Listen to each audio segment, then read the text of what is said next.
Welcome. I'm Lisa Ellen Smith, and this is Focus on Business.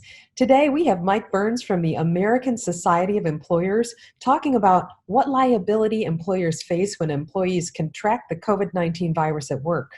And we've got the latest news roundup from the Small Business Association of Michigan.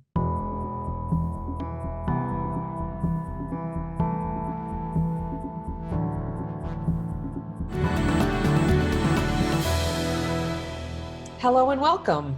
Today we've got a great show. We've got Rob Fowler and Brian Calley on from the Small Business Association of Michigan. We also have a very special guest today, Mike Burns, and Mike's going to start us off today.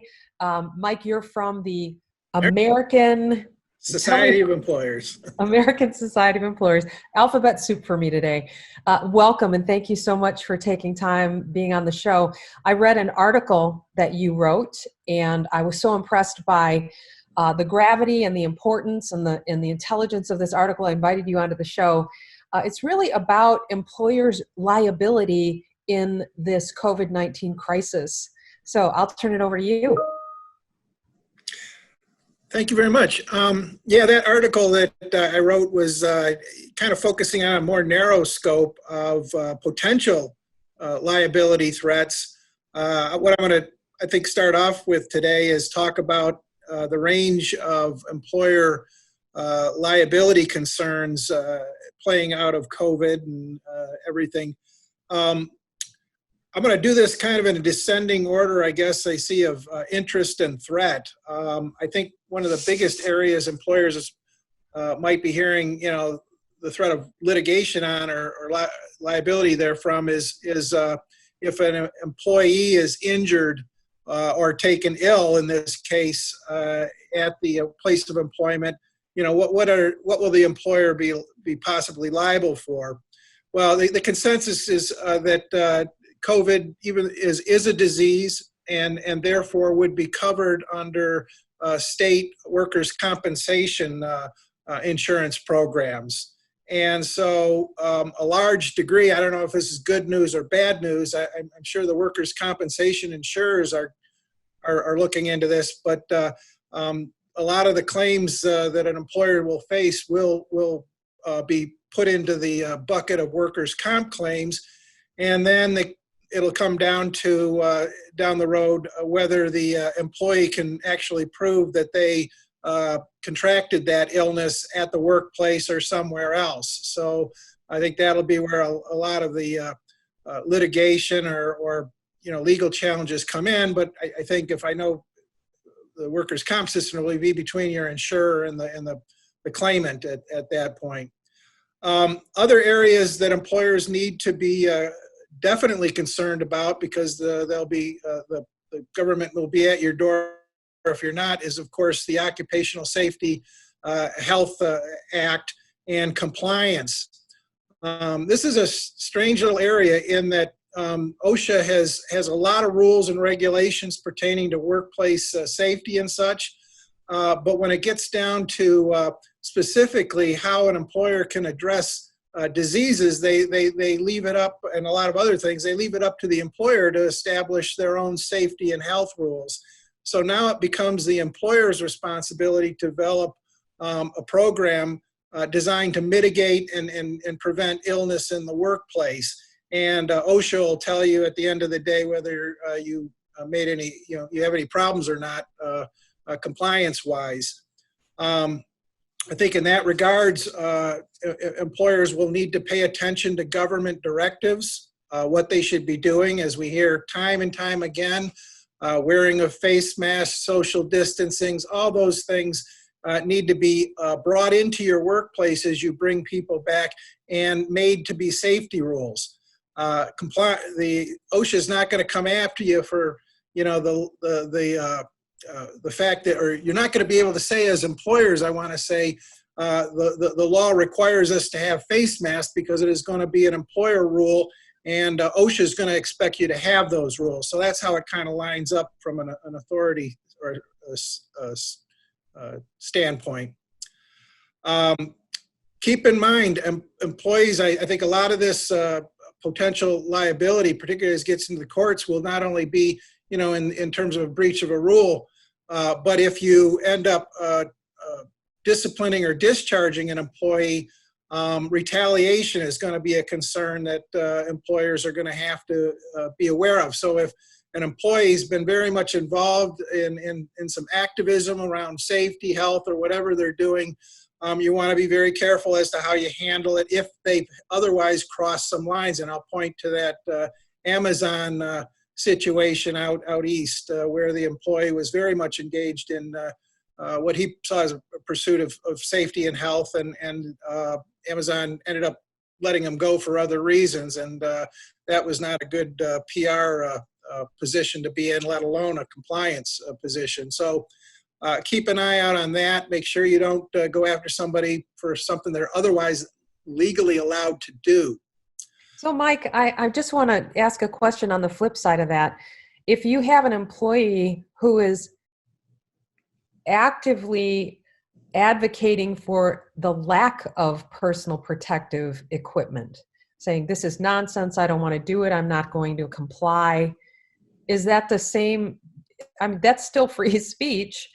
What kind of expectations should an employer have at that point? Well, that's where the rules come into play, Lisa. That the employers have their rules, and employees must abide by those rules. They're, in particular in this case, they're intended to, avoid, contracting the illness and all the things that come from that.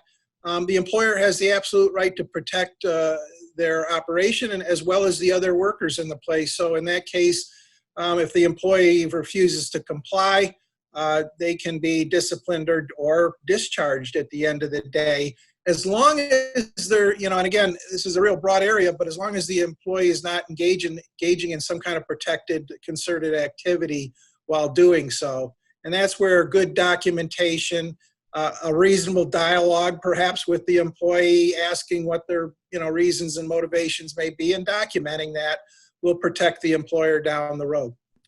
Other areas of legal compliance employers should be concerned about is Fair Labor Standards Act comes into play with remote workers, and if they are non-exempt, you got to make sure they're being paid for time worked, whether it's on the computer or responding to emails or whatever. It's tough to do because employees are not necessarily present, if you will. So you got to make sure your record keeping's up with it regarding recording the employee's time while working and doing other duties expected of them. And if overtime comes into play, it's suffered or permitted to work. And it's tough to tell somebody to stop at 40 hours if they're not exempt, and then not expect to, paying for overtime if they cross into that. Other laws that are in play is, of course, if we violate the complex and convoluted FFCRAs, that's both not providing the benefits under the Emergency Paid Sick Leave Act or the Emergency Family and Medical Leave Act components. We're going to hear from the Department of Labor if that happens. Employees are probably going to become very knowledgeable on what they should have gotten during that time. And if an employer denied benefits or didn't pay them that they were legally entitled to, and we're talking some small employers that are covered under this act, the employee is going to have a legitimate complaint that they can take to the DOL, and the DOL can come back and talk to try and get the money out of the employer. So yeah, you want to be careful about compliance with these laws.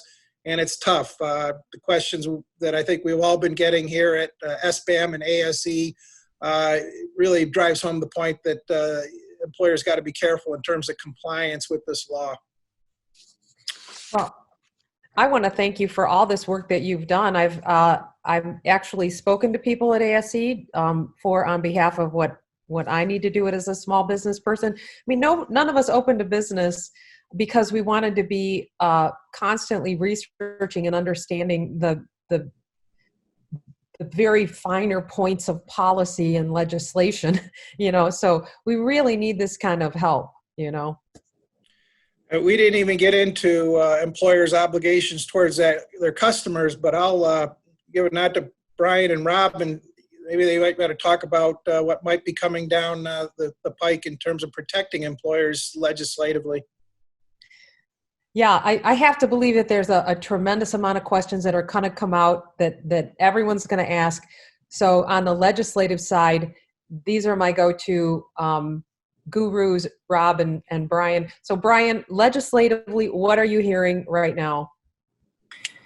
Naturally, we know that there are a lot of different policy areas that are going to have to be addressed out of this COVID-19 crisis, and some of those areas have to do with regulations and promulgation of rules and setting of expectations for what a business's and a business owner's responsibility is. But out of that, a subset of that is going to be to relook at all of the liability issues. And this discussion is happening both at the state and the federal levels. I think it's probably a little more likely that that action would come out of the state than the federal government has a really hard time with any kind of tort reform or liability changes. Just the environment of getting laws in that area passed is pretty tough there. But at the state level, one of the top issues on our agenda is to for small businesses is to find those practices that represent safe harbor type practices, where a business owner knows that, okay, if I do these things that is expected of me, then that provides some level of protection from liability, and so that might be about health screening. It might have to do with how social distancing is set up, or sanitation practices inside the workplaces. There are a lot of new practices that businesses are going to have to start, and having guidance that also gives some sort of umbrella of protection would be very, very useful. So I think that's there's a fair degree of likelihood. There's also, it matters what you presume, and the law sometimes it makes certain presumptions to start with, and so we would want to make sure that there wouldn't just be an assumption that a person, if they were to become sick, that they must have become sick at work. In fact, when we look at it, in the future, we think it's more likely that at work a person is going to be more protected, because that's a place that is regulated. There's going to be use of personal protective equipment. There's going to be health screening at the door. There's going to be distancing practices that are part of regulation and therefore enforced, more so that what you're going to see in out there kind of in the general social world. And so that we would want to make sure that there isn't a presumption put anywhere into this process that, well, a person got sick, first thing we need to assume is that it's their employer's fault. We're confident that employers are taking this very, very seriously. That to the extent that rules and regulations are being set up, and they are, that employers are up for the challenge of implementing them with fidelity. And another thing that I just want to add on to that we have seen enough of, that we think it's important to implement in our businesses, psychologically helping employees feel like they have a say in this and that they are safe when they come in. We actually this week created a task force in our small little business. There's 10 of us, and we said we need 3 people on a task force who are going to pay attention. We've got I think it was the checklist from the Small Business Association of Michigan. It's the back to work checklist. So we're using that as a basis, as well as I think there's another resource out there, handing this work group some resources. We will continue to do that so that they can be talking to the group online as we are thinking about coming back to work. And what we're seeing from, these are going to be the guidelines that are required. And then these are the guidelines that we want culturally to make sure that we as our own group feel safe. So we're going to be continuing to talk about that before we open up and bring people to the table in an office setting again. So excellent. I look forward to rules. I don't want to interpret this stuff. I didn't open a business to interpret how I might not be liable for lawsuits. And very few of us have. So again, thank you, SBAM. Thank you for ASE for all of this guidance and this help. And let's just leave it open. I think, Mike, we might need to have you back on the show again to talk more about these things as we see them unfold. But we do want to get to the latest news, the latest numbers information, and what is happening around new funding, grant, loan type opportunities. Rob, I think you've got some news for us today. Well, I think you know that we've been paying attention to the Paycheck Protection Program and the Economic Injury Disaster Loan Program, two programs at the federal level have been out there for a long time. But we've been just trying to watch what's happening across state and federal government, keep our members informed about it, keep small businesses generally in the state. And just yesterday, actually, this week, the MEDC came out with 3 sort of new programs. These are aimed at truly Main Street businesses. And when they say that, they kind of literally mean downtown-based retail, restaurant, office, but kind of the Main Street businesses. 3 new programs. A new website aimed specifically at Main Street kinds of businesses. Secondly, essentially a crowdfunding effort. Crowdfunding is when you actually raise money from your customers and supporters and allow them to sort of invest in your business. And the MEDC has offered a program that will match a crowdfunding program. And the third is really focused on Main Street through economic development organizations, downtown development authorities, those Main Street business organizations. They will be allowed to give some grants to the businesses right on their Main Street. So more on that from the MEDC website or at our website called SBAM, at sbam.org was where you could ask a question about that. Great, thank you. That's always the fun part to talk about, money. There's been some numbers that have come out regarding the state budget as well. I think those are certainly worthy to highlight today. Who's got information about that? I think, Brian, you were talking about that earlier.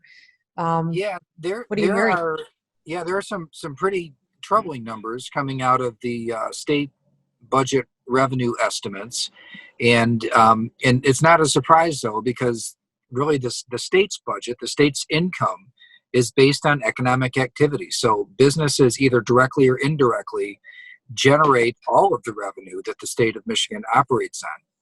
And so as you have a complete halt that we've experienced over or a near complete halt over the last couple of months in our state, it's starting to really hit the state budget and the revenue estimates that are coming out, not just for next year, but for the current budget that we're in. So today, the Senate Fiscal Agency and the House Fiscal Agency both came out with their revenue estimates, and they were pretty dramatic. The Senate Fiscal Agency was a total of $2.2 billion short. In other words, that's how much less the revenue will be than what the budget was built on. So a $2.6 billion budget deficit. That's $1.2 billion in the school aid fund and $1.4 billion in the state's general fund, and so that's a pretty big hit when you're already halfway through the year. Now that was the more optimistic of the revenue estimates. The House Fiscal Agency said that they thought it was going to be $1.8 billion in the general fund and $1.3 billion in the school aid fund, for a total of a $3.1 billion budget deficit. So this is a lot bigger than the budget deficit at the end of the Great Recession. So I think this is motivating some talk or some additional momentum, if you will, about figuring out how to reopen safely. Because these types of numbers, you're really talking about the solvency of the state and the ability of it to deliver the normal level of services that people are accustomed to. Well, we're going to see a lot more, I'm sure, on those numbers and hear more, but the reality is we probably better get back to work And there are good news. There's a lot of rumblings about getting back to work and the Safe Start plan. Governor Whitmer is talking about gatherings now and phase 4. What more do you know about that? We have seen now that the governor just in the past week had mentioned this idea of allowing small gatherings going forward after the current executive order expires. It will be extended, but what way will it be extended? When she said that that small gatherings of 10 people or fewer would now be allowed, they were previously disallowed, or likely to be allowed after the 28th of May. Really, that's phase 4 language. And so while she didn't directly say we're moving into phase 4, that's a clue that we're getting close. So we look at that as hopeful or optimistic language, that perhaps as we approach the end of this executive order on May 28th, whatever the new iteration is, it'll move us into phase 4, which includes some office workers and retail going back, in addition to those smaller gatherings. So we're hopeful, fingers crossed. Well, we've learned an awful lot on how to stay safer and how to enter in slowly into society. I'm looking forward to it. I think that's a great way to wrap up the show. Thank you for being here today.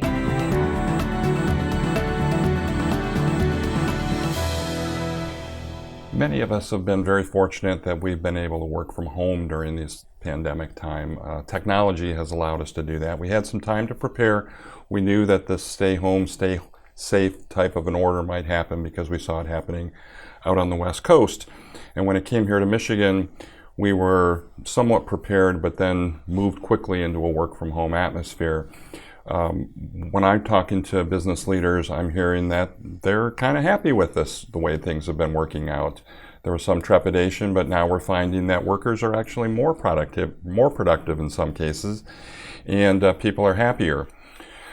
The challenges that we've experienced with the work from home are not going to go away until we address them. So some of that has to do with worker behavior. Some of it has to do with how we're measuring people's performance, and some has to do with the cyber attacks that are continuing to happen. We've saw a recent interview that CEOs of large organizations were saying that because things are working so well, they're going to keep at least 10% of their workforce working from home going forward. I mean, they're not ever going back to work, not ever going back to the office. And so we need to do some things. We need to address these challenges. One of that has to do with governance and control, IT controls. We need to tell people how to behave. It's more important now than when there are workers in the office because we don't know what they're doing when they're sitting at home. So we need written documentation, written policies, written procedures that address these things. One of those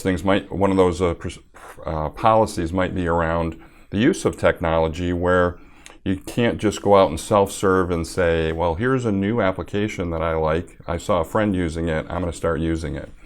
That presents problems, and we want some level of control in a small business over those things. Some leader has to take that responsibility. The other challenge is around measuring what good looks like, measuring success. So how do we do that? Metrics. We need some type of key performance indicators, simple ones or more complex ones, but we need to expose the workforce to those simple key performance indicators. And how do we do that? There's ways to do it with technology in terms of gauges or dashboards that has a daily, weekly, monthly information on it that everyone has access to. They can bring it up in the morning when you're having your Zoom or Teams meetings. You can discuss it. You can discuss it at the end of the week, at the end of the month, and workers will stay more productive when they see these gauges and they know what good looks like. And thirdly, we need to be focused on cybersecurity. The risks are even greater now that workers are out in their home environments. They don't have the proper network controls or network security in place. They're connected to Wi-Fi that doesn't have the proper security in place. it's a big issue that we need to address. We can say, well, everybody's going to come back soon, so why worry about it? But the reality is, I don't believe that's the case. Some of these workers are going to stay working from home. So we need to do those three things. We need to prepare for what things look like tomorrow. We need to protect our networks and our environments and our workers. And if we do those two things, we will prevail. Focus on Tech, brought to you by Providence, making technology easier.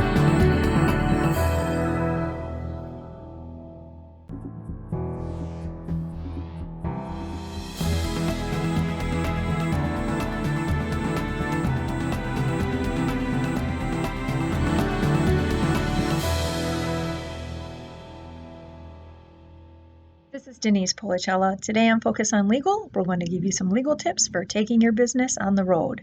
Now, if you're an essential business, you've probably already had to account for this kind of thing, but if you are thinking about reopening, it has to be on your mind. How to recapture that customer base and get some revenue in the door, and that will take adjusting your services to include delivery, curbside pickup, and mobile ordering. Here are some legal tips to make sure that you're mitigating the risk that comes along with those additional services.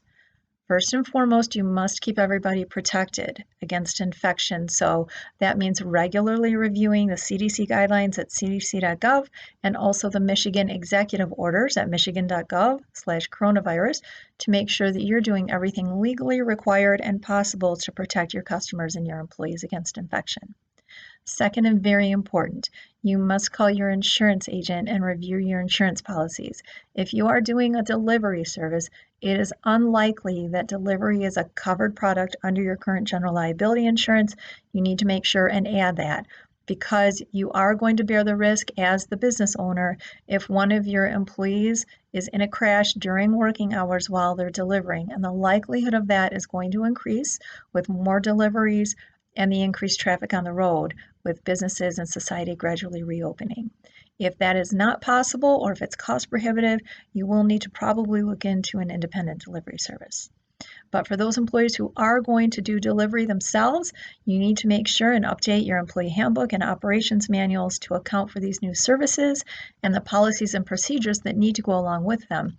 It's important to clearly communicate these to your employees and to enforce them at all times, including potentially putting GPS on your delivery vehicles. If you're going to have a lot of delivery, to mitigate some of the cost, you may want to even consider purchasing a vehicle or two that the business owns and having your drivers use those vehicles during working hours, which will cut down on cost for you. Remember, stay safe and healthy, and always consult a qualified attorney. Focus on Law, brought to you by Policella and Associates, PLLC.